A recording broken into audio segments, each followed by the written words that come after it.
la planète s'est réchauffée de 1 degré en un siècle. Ça ne se perçoit pas. C'est une élévation de la température moyenne à la surface du globe. Ça ne se perçoit pas. Ce qui varie, si vous voulez, c'est le temps qui fait, en fonction des saisons, du jour, de la nuit, etc. Donc c'est le temps qui fait, mais ce n'est pas le climat.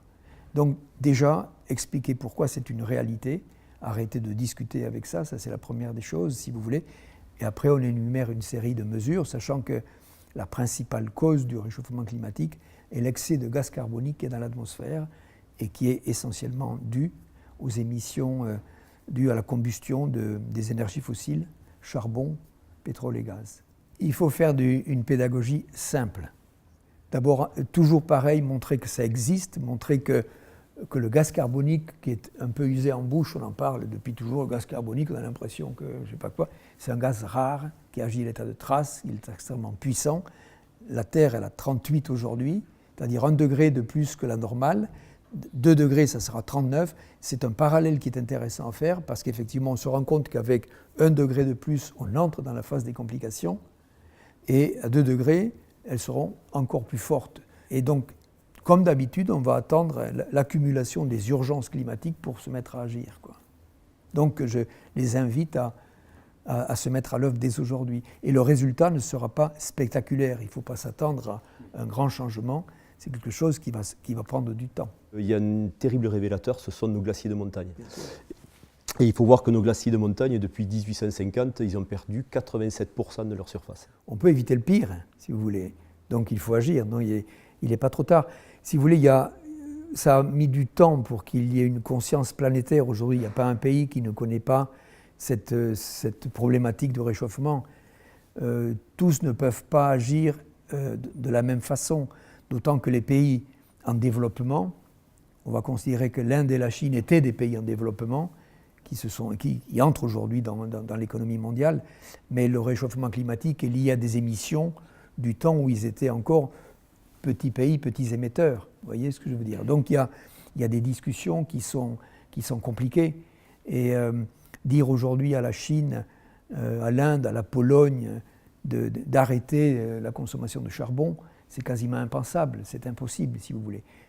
Si vous aviez ici une centrale au charbon et on dit mais non, c'est pas bien le charbon, vous avez tout d'un coup 200 personnes qui sont au chômage. Vous voyez ce que je veux dire?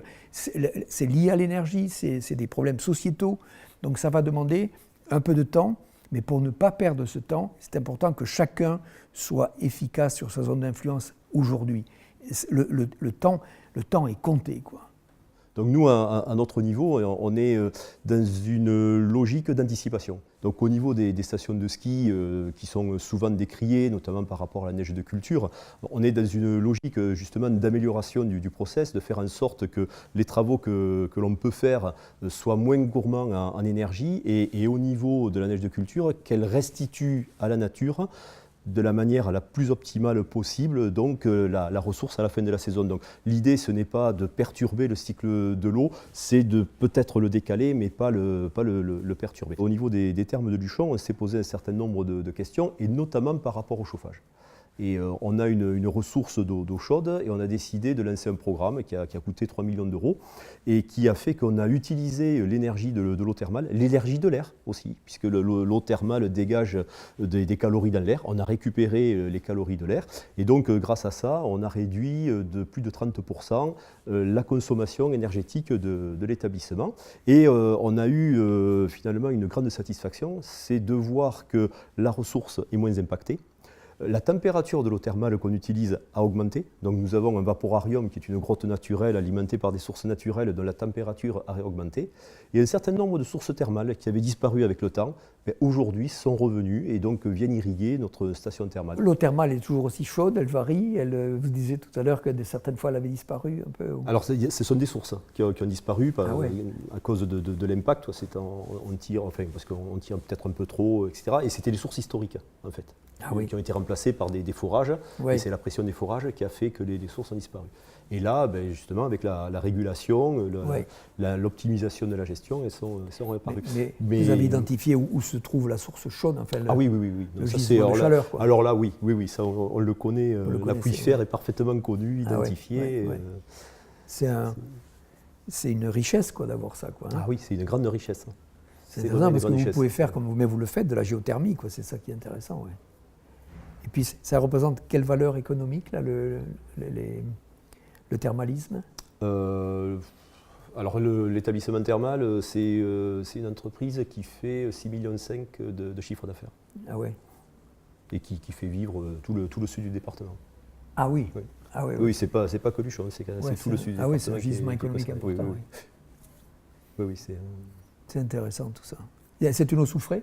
C'est une eau soufrée. D'accord. Voilà, ici, on traite l'ORL. Alors ça justement, c'est une problématique parce que autant la rhumato est en pleine expansion en France, partout la fréquentation en rhumato a augmenté, autant en ORL, elle est en chute libre depuis des années. C'est bon pour la peau aussi, ce qui est soufré. Tout à fait. Mais le problème de l'ORL, c'est que justement, ça permet de guérir tout un tas de maladies chroniques, et notamment celles qui sont liées à la pollution de l'air. Moi, j'ai fait médecine à Toulouse, donc on avait toute une formation sur le thermalisme. Effectivement, Luchon faisait partie en tête de liste, Axe-les-Thermes. Voilà, mais ce sont les mêmes eaux. Barbotan, c'était la station de la jambe malade, on appelait ça. C'est la Flébeau. La Flébeau, toujours. Oui. Je me souviens, on apprenait ça, oui. Mais ça reste une solution thérapeutique. Hein. Les études de médecine, moi j'ai gagné ma vie avec ça pendant 12 ans. J'ai fait la médecine générale pour gagner ma vie et faisais des expéditions entre-temps. Je n'ai pas fait vraiment de recherche médicale, simplement sur moi-même. En allant au pôle Nord, on s'est rendu compte qu'au retour, la température du corps était de 35,5 au repos. C'est une adaptation intelligente du corps, et c'est tout le monde pareil. C'est-à-dire qu'au lieu de... 37, c'est très élevé, 37. On est obligé de rester à 37, sinon on meurt vite. Et donc, il faut manger, se couvrir. Et donc, le corps a cette intelligence d'adapter son métabolisme à la température extérieure. Et donc, moi, j'avais baissé la température, sans rien faire, je ne m'en suis pas rendu compte. J'étais à 35,5 à l'arrivée, et donc c'est comme si le corps avait baissé le thermostat pour être économe. Voilà une des mesures. Après, le reste, ça concerne beaucoup l'alimentation quand même. J'ai fait une spécialité de nutrition, entre autres, j'en ai fait quelques-unes. Et c'est très intéressant de savoir ce que l'on mange, de faire attention à ce que l'on mange. Chacun doit faire ce qu'il est possible de faire à son échelle. Soyez efficace sur votre zone d'influence, je n'arrête pas de le répéter.